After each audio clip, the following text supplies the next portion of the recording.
اعوذ باللہ من الشیطان اللعین الرجیم بسم اللہ الرحمن الرحیم وبہ نستعین وہو خیر ناصر ومعین ربی اشرح لی صدری ویسر لی امری واحلل عقدۃ من لسانی یفقہوا قولی بسم اللہ الرحمن الرحیم یا ایھا الذین آمنوا کتب علیکم الصیام کما کتب علی الذین من قبلکم لعلکم تتقون اللہم صلی علی محمد و آل محمد۔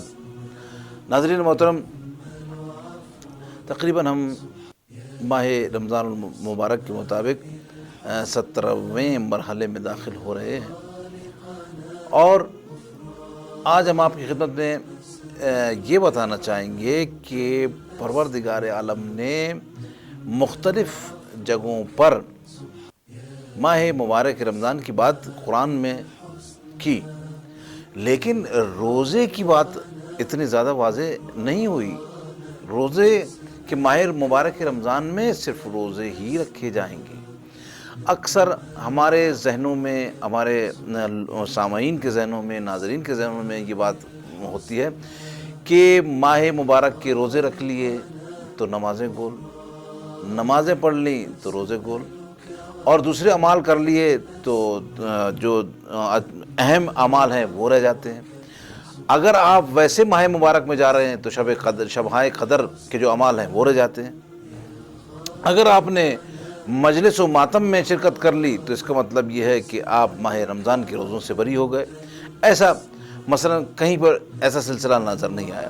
قرآن نے ایک لحاظ سے ماہ مبارک رمضان کو یاد فرمایا، اور وہ اس کی طرف اشارہ کرنا بہتر سمجھتا ہوں۔ ایک وہ یہ ہے کہ شہر رمضان انزل فیہ القرآن، کہ ماہ مبارک وہ ہے کہ جس میں قرآن نازل ہوا۔ عزیزو، یہ کیوں نہیں قرآن نے یہ کیوں نہیں ماہ مبارک رمضان میں روزوں کا کیوں نہیں کہا؟ ماہ مبارک رمضان میں نماز کا کیوں نہیں کہا؟ ماہ مبارک رمضان میں حج کا کیوں نہیں کہا؟ ماہ مبارک رمضان میں اور جتنے بھی واجبات ہیں، مستحبات ہیں، ان کا کیوں نہیں کہا؟ ما شہر رمضان انزل فیہ القرآن کہہ دیا۔ شاید یہ نقطہ اس طرف ہمیں لے جائے کہ انزل فیہ القرآن، اے لوگو قرآن کی طرف متوجہ ہو جاؤ۔ قرآن میں نماز بھی ہے، روزے بھی ہیں، حج بھی ہے، زکوٰۃ بھی ہے، یعنی ایک کامل انسان جس چیزوں سے بنتا ہے وہ تمام چیزیں قرآن میں ہیں۔ قرآن میں آپ جانتے ہیں کہ قرآن کے القابات، قرآن کو پروردگار نے کتنے القاب سے نوازا؟ کم از کم قرآن کے 46 القابات ہیں، 46، جس میں سے ہر لقب عظیم الشان لقب ہے، اور ہر لقب پر بے شمار گفتگو ہو سکتی ہے۔ ان میں سے ایک لقب یہ ہے کہ نور، قرآن کا ایک لقب نور ہے، قرآن کا ایک لقب فرقان ہے، قرآن کا ایک لقب قرآن ہے، قرآن کا ایک لقب احسن القصص ہے۔ قرآن کے اسی طرح سے مختلف قرآن کے القاب ہیں۔ آیا پروردگار عالم نے وہ فضیلت والا قرآن جو ہماری طرف نازل کیا، وہ فضیلت والا قرآن جو پروردگار نے بھیجا، تو وہ ہر اس میں وہ شے موجود ہے کہ جس کی طرف سے آپ اپنے آپ کو ہدایت کی طرف لے جا سکتے ہیں، اپنے آپ کو اللہ کی طرف گامزن کر سکتے ہیں۔ قرآن، دیکھیے قرآن کو سمجھنا، قرآن میں 30 پارے نازل ہوئے، پروردگار 114 سورتیں نازل ہوئیں، لیکن پروردگار عالم نے ہر شعبے میں ایک ایک لفظ اس کا جو ہے معتبر ہے۔ مثلاً قرآن نے وَامْسَحُوا بِرُءُوسِكُمْ، اپنے سر پہ مسح کرو، تو مسح انسان ایسے بھی کرتا ہے، پورے سر پہ ہاتھ ملتا ہے، کان میں ملتا ہے، ٹھیک ہے، مسح یہ بھی مسح ہے۔ لیکن آپ قرآن کی دقت کو دیکھیے کہ امام جعفر صادق علیہ السلام سے کسی نے پوچھا، اللہم صلی علی محمد و آل محمد، کہ مولا یہ سر پہ آیت کہہ رہی ہے کہ وَامْسَحُوا بِرُءُوسِكُمْ، کیا مطلب؟ تو کہا اس میں سے با جو ہے، با بھی اہمیت رکھتا ہے اس کی، اس لیے آپ صرف سامنے مسح کرتے ہیں، سر کو لیتے ہیں، سر کے بعد حصے کو مسح کرتے ہیں. وَامْسَحُوا بِرُؤُوسِكُمْ یعنی بانے اہمیت اپنی اجاگر کی. تو اسی طرح سے قرآن کا ایک ایک لفظ مہم ہے، ایک ایک لفظ، ایک ایک حرف مہم ہے. انسان یہ سوچ لے بھائی اس کا کوئی شاید معنی نہ ہو، نہیں، ایسا نہیں. تو قرآن کی فضیلت یہ ہے کہ قرآن میں جتنے بھی حروف نازل ہوئے وہ اپنا مقام رکھتے ہیں، اور قرآن میں جتنی مرتبہ جو نازل ہوا اس میں الگ الگ سب مراز ہے. اس پورے قرآن کی طرح کا قرآن لے آؤ. پہلا قرآن کا حکم یہ ہے کہ جاؤ اس پورے قرآن کی طرح قرآن لے آؤ. اچھا اگر پورے قرآن کی طرح قرآن نہیں لا سکتے، 114 صورتیں تم بنا کر نہیں لا سکتے ہو، چلو ایسا کرو 10 صورتیں بنا کے لے آؤ. اچھا 10 صورتیں اگر تم بنا کر نہیں لا سکتے تو چلو کوئی مختصر سی صورت بنا کے لے آؤ. اگر مختصر بھی نہیں لا سکتے سورہ کوثر لے آؤ. اچھا اگر سورہ کوثر بھی تم نہیں لا سکتے تو ایسا کرو اکیلے نہیں، مل کے تم کچھ قرآن کے بارے میں بنا لاؤ. تو مختلف قرآن کے دعوے ہیں، اور قرآن نے یہ لوگوں تک یہ باتیں پہنچائیں بھی، اور لوگ اس میں گامزن بھی رہے، اس کی جستجو میں رہے کہ کسی طرح سے قرآن کے کچھ بنا کے لائیں. ایک سورہ کوثر کو تمام عرب کے فصحاء لے گئے کہ سورہ کوثر جیسی صورت بنا لیں، لیکن آخر یہ کہنے پر مجبور ہو گئے کہ ما ھذا کلام البشر. تو یہاں پر مجھے ایک نقطہ یا ذہن میں آ رہا ہے، وہ آپ کی خدمت میں عرض کر دوں. سورہ کوثر جو 3 آیات پر مشتمل ہے،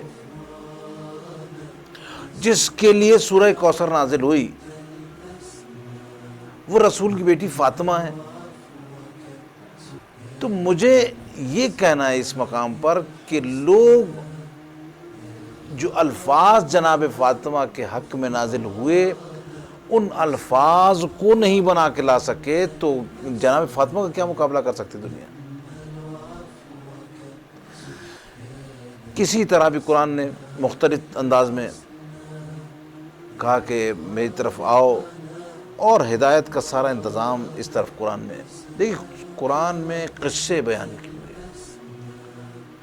فضیلت قرآن کے بارے میں آپ کی خدمت میں عرض کر رہا ہوں. قرآن میں قصے بیان ہوئے، اور کتنے قصے بیان ہوئے؟ 268 قصے بیان ہوئے، یعنی 268.